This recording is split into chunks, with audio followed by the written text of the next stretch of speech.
What's up, YouTube? It's Dontavious Hill here, three-time Team USA high jumper, five-time NCAA All-American, and currently have a personal best of 7 feet 5 inches in the high jump, and have coached hundreds of high school athletes to personal records, school records, state championship qualifications, you name it. And today, guys, I want to talk about snapping on the bar, or some jumpers who tend to kick those legs and drop those hips on the bar, and they can't seem to figure out what's happening, what's going on with the timing, and why they continuously hit the bar, right?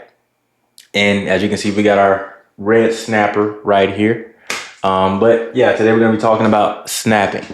So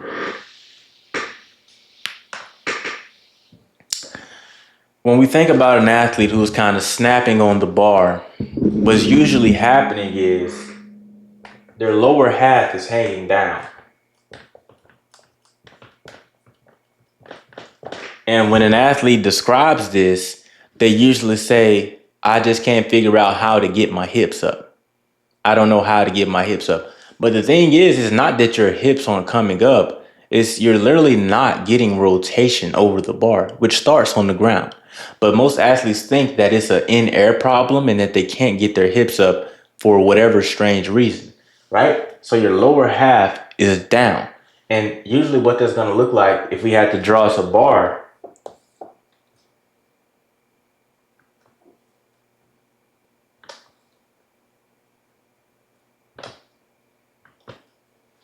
athletes trying to get over the bar, they say, oh, well, my back is well above the bar. I always get my back way over, but my lower half just won't come with me, right? I get my back way over, but the lower half just won't come with me. But the thing is, guys, this isn't happening not because you can't jump high enough or you just don't know how to get your hips up. You have to learn how to rotate. Because this same kind of jump that can knock the bar down, if you were just flatter, you would get right over.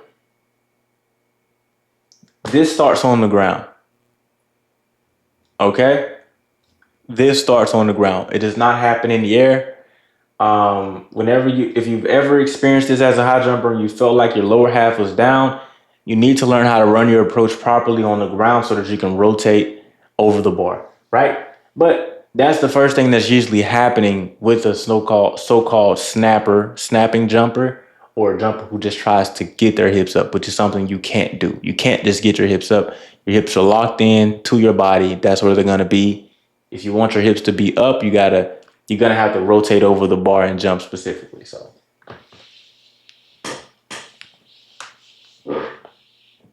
right. So a lot of times when we have this jumper when their lower half is hanging down, the next best thing the thing they have to do at this point is kick.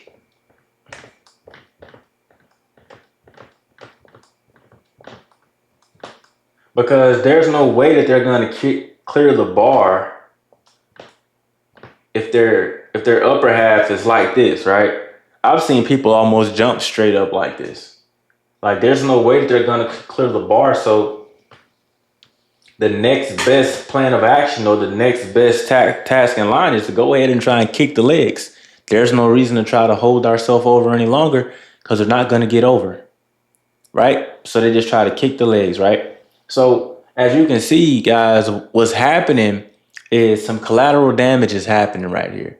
Collateral damage is happening, right? So guess what's happening next? The lower half is down. This athlete is trying to kick their legs. Guess what's going to happen? When you're in a compromised position, when your upper half is up, lower half is down, and you're trying to kick, guess what's going to happen? Hips coming down.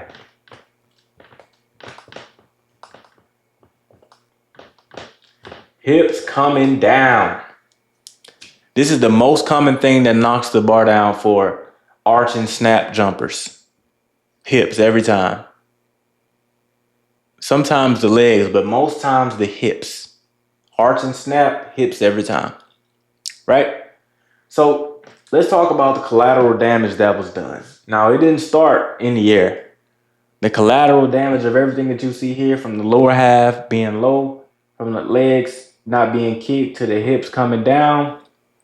All of this started on the ground in the approach, right? The ability of the athlete to be able to rotate over the bar, right? Rotate over the bar, okay? And where that starts, well, the easy place to say that starts is in the lean, right?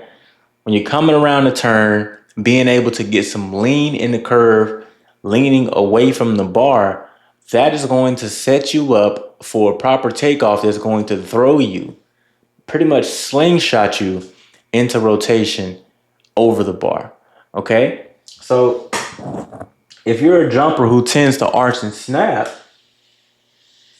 or snap any period on the bar, you're going to have to fix your ground mechanics. So you're going to have to fix the ground.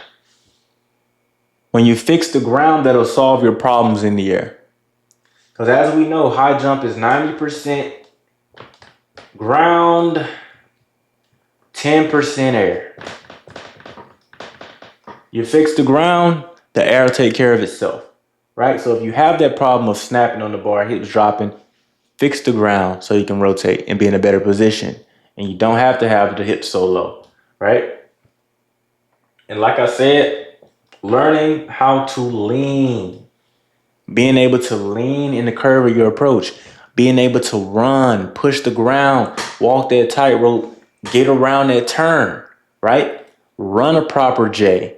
Don't run a post route. Don't run straight and then do a quick turn, right? Don't do the robot around the curve. If you don't know what that means, basically running the curve like just turning around it like doing a robot instead of getting into some lean coming around, right? These are things that you can do that's going to put you in position to have those hips in a better spot, right? And this is everything that I teach my athletes inside of my program, the High Jump Blueprint. And the way that works is we attack where athletes have the most problems, right? So the first thing we do is we do a film review and I see where this athlete is struggling most, right? So we can just write HJ for high jump here. See where our athlete struggles, right? Then, once I see where they struggle, I craft a plan for them of things that we're going to attack, drills that we're going to do, technical fixes that we're going to make. And what that does is this equals success for my athletes, right? That success looks different for everyone. Some of my athletes just want to jump PRs and they do that 2 inches, 3 inches, 4 inches, 6 inches, you name it, right?